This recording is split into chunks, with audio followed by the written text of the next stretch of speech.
So, I'm gonna try to just tell you guys a story. This is not even my own story. This is a story that was relayed to me by a friend. I hope you enjoy it.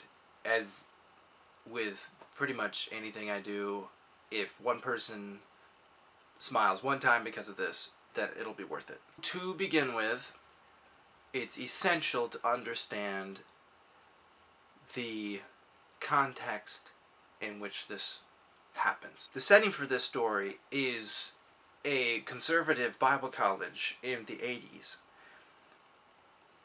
which will remain unnamed. The thing about this type of institution is just you got a combination of two very potent things. Strict rules. We're not just talking don't consume alcohol on the weekends. We're talking your pain medication has to be monitored by superiors. We're not just talking don't be hooking up and or making out. We're talking don't hold hands with anybody. We're not just talking there's a curfew, but there's a curfew at like 10:30 and lights out.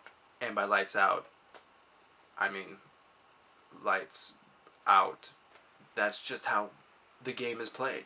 Combined with quasi-post-adolescent young adults in large groups. These two things are a very potent mixture. It's kind of like dark chocolate double espresso. It's intense. So my friend is going to this institution, and he has a car. And right away, this separates him from possibly the majority of the group. There are people who have cars and who have not cars.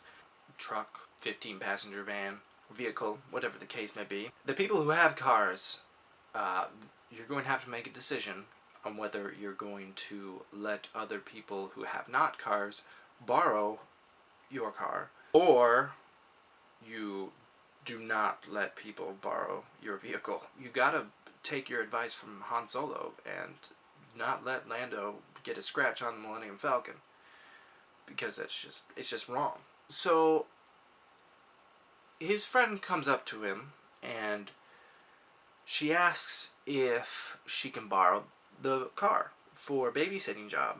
He's a nice guy. He says, sure you can borrow the car. This decision was his main role in what was about to unfold in the story. Very small, minute detail, but it started the ball rolling in a more unfortunate direction. Now, he doesn't hear from her or know where his car's at the rest of the evening. So, when his friend who is dating this girl also does not show up in the dorms for curfew that night, red flags. The next morning, the girl, the car, and the other friend turns up. Apparently, what happened was the girl and her boyfriend had gotten the car stuck in a field over the night, and this prompts several questions. Why were they driving in a muddy field? Was she trying to show off her mad driving skills, spelled with a Z? Look, I can take off through this field. Was there quasi-post-adolescent youth daring involved? I dare you to drive across that field. Hit that cow. Or whatever type of creature was in the field. How is it that they were stuck for the entire night and then able to free themselves from stuckness in the morning and get back to campus? Is the youngling that the girl was supposed to sit over, is he, she okay? Is the infantile child okay? Does the baby even exist?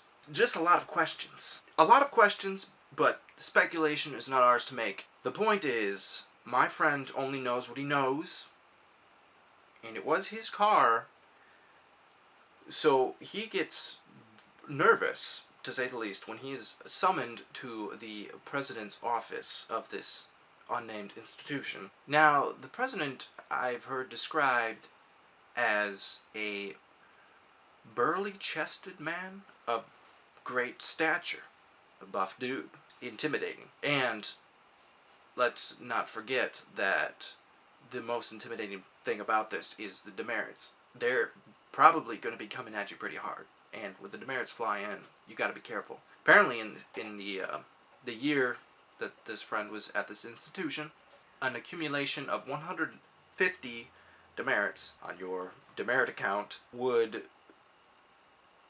make you forced to leave the institution. You would have to leave. So my friend's going in there, and he's met with this guy. You play any sports, son? Yes, sir. I'm in the martial arts program. You doing well with that? Well, yes, sir. I've got my brown belt.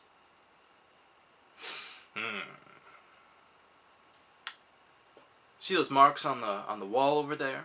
He gestures to some marks he had on his wall that were the height of his head, something along those lines. And my friend sees them.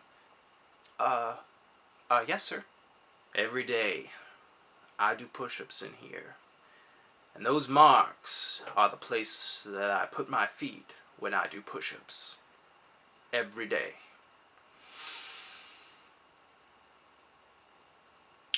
Now, is that your car outside? Yes, sir. So, what's your story? So, my friend tells him she asked if she could borrow the car for a babysitting job, and that's all that he knows. Okay. It seems that your story checks out. We're giving you 10 demerits. We're giving the guy 149 demerits. The girl is not so lucky.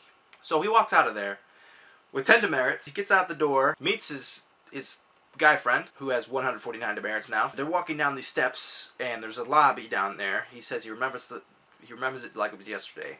Lobby, stairs going up. They had just come out of the Chamber of Secrets upstairs. The girl appears at the top of the stairs, and there are two bodyguard bouncers on either side of her. And she stands up there and says something like, "This is so stupid, and I'm not going to take any more of this nonsense." Immediately, the bouncers cover her mouth and show her to the exit, old Western style, and she's off campus before you can say, Maranatha. Now, the moral of this story is very simple. Don't loan out the Millennium Falcon. Unless it's a life or death situation, you gotta be careful with the Falcon. 2, don't lie about babies or drive around in fields with girls who do. It's just probably not a good idea. 3 is respect the demerits. You gotta respect the D's, the demerits. That's all I got. That's all my friend had too, by the way. So that's basically it. That's it.